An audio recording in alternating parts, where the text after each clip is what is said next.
നമസ്കാരം.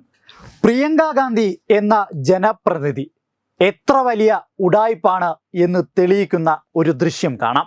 കണ്ടില്ലേ? മലയാള മനോരമയ്ക്ക് ഇത് വലിയൊരു വാർത്തയാണ്, അതും ഫ്രണ്ട് പേജിൽ. വയനാട്ടിലെത്തിയ പ്രിയങ്ക ഗാന്ധി ഒരു കർഷകന്റെ തോളിൽ കൈവച്ച് വയലിലൂടെ നടക്കുന്ന ദൃശ്യം. വയനാട് കഴിഞ്ഞ കുറച്ച് നാളുകളായി വാർത്താ ഇടങ്ങളിൽ ചർച്ചാ വിഷയമാണ്. കാര്യം, വയനാട് ദുരന്തത്തെ തുടർന്ന് വയനാട് എന്ന് പറയുന്ന ആ ഒരു പ്രദേശം ഛിന്ന ഭിന്നമായ സാഹചര്യം. അപ്പോഴൊന്നും വയനാടിനെ തിരഞ്ഞു നോക്കാത്ത പ്രിയങ്ക ഗാന്ധി ഇലക്ഷൻ അടുക്കുമ്പോഴേക്കും ഓടി വയനാട്ടിലെ ജനങ്ങളുടെ അടുത്തേക്ക് വന്ന് PR പണി ചെയ്യുന്നത് ജനങ്ങൾക്ക് മനസ്സിലാകില്ല എന്ന് വിചാരിക്കരുത്.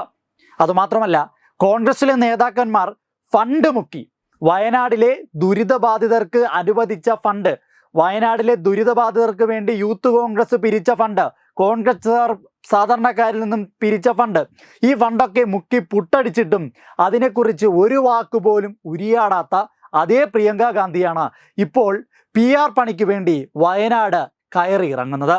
ഈ ദൃശ്യം കഴിഞ്ഞ ദിവസം മലയാള മനോരമ പത്രത്തിൽ ഫ്രണ്ട് പേജിൽ അച്ചടിച്ചു വന്നപ്പോൾ സത്യത്തിൽ വലിയ അത്ഭുതം ഒന്നും തോന്നിയില്ല. കാര്യം, മലയാള മനോരമ എന്ന് പറയുന്ന, അല്ലെങ്കിൽ മനോരമ എന്ന് പറയുന്ന ഈ ഒരു സ്ഥാപനം കോൺഗ്രസിന്റെ PR വർക്ക് ഏറ്റെടുത്തുകൊണ്ട് കോൺഗ്രസ് നേതാക്കന്മാർക്ക് വേണ്ടി എന്ത് പോക്രിത്തരവും എഴുതി കൂട്ടുന്ന പ്രസ്ഥാനങ്ങളാണെന്നതിൽ യാതൊരു സംശയവുമില്ല. ഇപ്പോൾ ഈ ദൃശ്യം ചൂണ്ടിക്കാട്ടുന്ന മറ്റൊരു സത്യമുണ്ട്. അതായത്, ഇലക്ഷന് വേണ്ടി മാത്രമാണ് ജനങ്ങളുടെ ആവശ്യം. അതിനുവേണ്ടി ഒരുപക്ഷെ കാലിൽ ചെരുപ്പില്ലാതെ നടക്കും.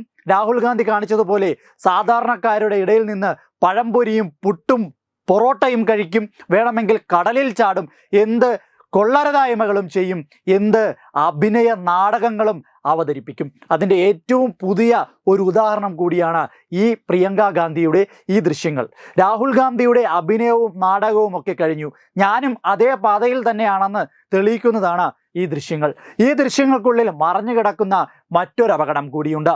ഇനിയും കോൺഗ്രസ്സുകാരെ വിജയിപ്പിച്ചു കഴിഞ്ഞാൽ, ഇനിയും കോൺഗ്രസ്സുകാർക്ക് ഭരണം കൊടുത്തു കഴിഞ്ഞാൽ ഒരു കാര്യം ഉറപ്പാണ്: ഇലക്ഷൻ അടുക്കുമ്പോൾ അഭിനയ സിംഹങ്ങളായിട്ട് മാത്രമേ ഇവരെ ജനങ്ങൾക്ക് കാണുവാൻ കഴിയൂ.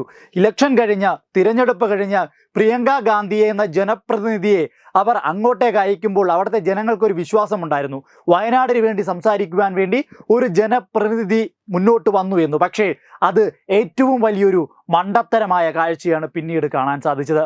വയനാട് ദുരന്തത്തിൽ അവിടെ ദുരിതബാധിതർക്ക് വേണ്ടി യാതൊന്നും ചെയ്യാത്ത പ്രിയങ്ക ഗാന്ധി ഇന്ന് വീണ്ടും വയനാട് വന്നിരിക്കുന്നതിൽ, വയനാട് ജനങ്ങളുടെ, സാധാരണക്കാരായ ജനങ്ങളുടെ തോളിൽ കൈയിട്ട് ചെരിപ്പിടാതെ കാണിക്കുന്ന ഈ പ്രഹസനങ്ങൾക്ക് ഇനി ജനങ്ങൾ മറുപടി കൊടുക്കണം. കാര്യം, ഒരാവശ്യഘട്ടത്ത് ഉപകരിക്കാത്ത ഏതൊന്നിനെയും നമ്മൾ പുറം കാലുകൊണ്ട് തട്ടിത്തെറിപ്പിക്കണം. അതുപോലെ തന്നെയാണ് പ്രിയങ്ക ഗാന്ധിയുടെയും അവസ്ഥ. ഇനിയുള്ള തിരഞ്ഞെടുപ്പിൽ ഈ അഭിനയവുമായി രംഗത്ത് വന്നാൽ വിജയിക്കാമെന്ന് കരുതണ്ട. നിങ്ങളെ അളന്നു കഴിഞ്ഞു. രാഹുൽ ഗാന്ധിയുടെ അതേ പാതയിൽ രാജ്യത്തിനെ നശിപ്പിക്കുവാനുള്ള ആ ശ്രമത്തിലെ കൂടെ ഉണ്ടാകുന്ന ഒരു കൂട്ടാളിയായിട്ട് മാത്രമാണ് ജനങ്ങൾ നിങ്ങളെ ഇപ്പോൾ കാണുന്നത്.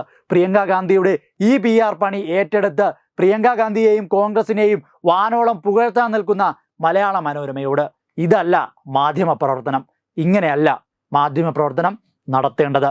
അത് ഇങ്ങനെ ഒരിക്കലും ആകാനും പാടില്ല. Web desk RPTV.